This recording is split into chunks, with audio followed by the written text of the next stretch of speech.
rešavanja sudbine nestalih u Hrvatskoj. Ako bi se pomenutom dinamikom nastavio proces, kad će kod ovih porodica prestati bolna neizvjesnost? Zato tražimo da se proces traženja ubrza i isključi svaka politizacija u rešavanju ovog teškog humanitarnog pitanja.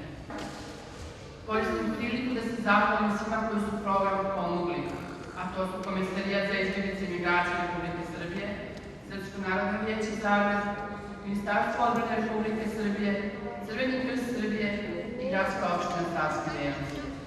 Hvala.